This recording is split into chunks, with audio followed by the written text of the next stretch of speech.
Et une chose aussi à retenir, mes honorables frères et sœurs, c'est que quand Dieu te prive, en fait, il te donne. Quand Dieu te prive, en fait, il t'éduque. Quand Dieu te prive, en fait, il veut que tu te réveilles. Et on le voit à travers, à titre d'exemple, le mois du Ramadan.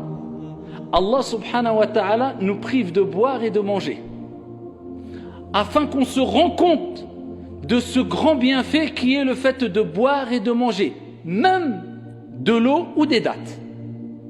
Mais si on n'est pas privé, eh bien on banalise les bienfaits trop facilement, et trop longuement, et de manière ingrate.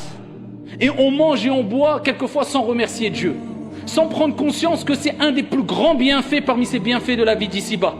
On a même du mal à dire Alhamdulillah quand on finit de manger, louange à Dieu.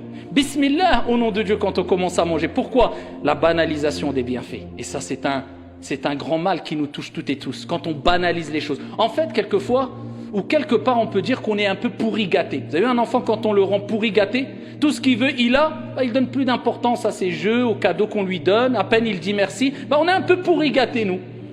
Comme on a des bienfaits tous les jours, la vue, la santé, la sécurité, le logement, le chauffage, l'eau, la nourriture. Peu d'entre nous remercient Allah comme il se doit.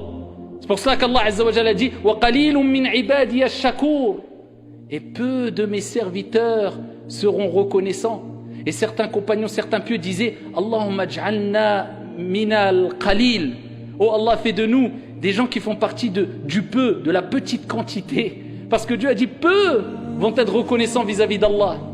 Et quand Dieu te prive, eh bien c'est pour te rappeler à l'ordre, pour te dire, tu vois, tu l'avais, et tu ne donnais aucune importance, maintenant tu l'as plus. Maintenant tu vas retrouver ce que tu avais perdu. Eh bien, donne de l'importance à ce que tu avais. Ce que tu as perdu et ce que tu as retrouvé. Eh bien, pareil pour le jeûne.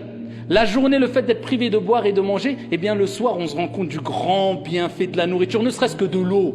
Une gorgée d'eau, qu'est-ce qu'on donnerait quelquefois pour une gorgée d'eau dans la journée? Mais on se prive, par amour pour notre Seigneur. On patiente, parce qu'on sait qu'après l'effort, après la difficulté, après la patience, vient la récompense et l'apaisement et la sérénité. Et c'est pareil pour toutes les épreuves de ta vie. Quand Dieu te prive d'un emploi, Dieu te prive d'argent, Dieu te prive d'une part de ta santé ou d'une partie de ta santé, Dieu te prive d'un membre de ta famille, c'est pour te rappeler à l'ordre et pour te dire, regarde, tu l'avais, peut-être tu n'étais pas assez reconnaissant, je veux ton bien, je te le prive mais je te le rendrai. Parce que la yukallifullahu nafsan illa wus'aha.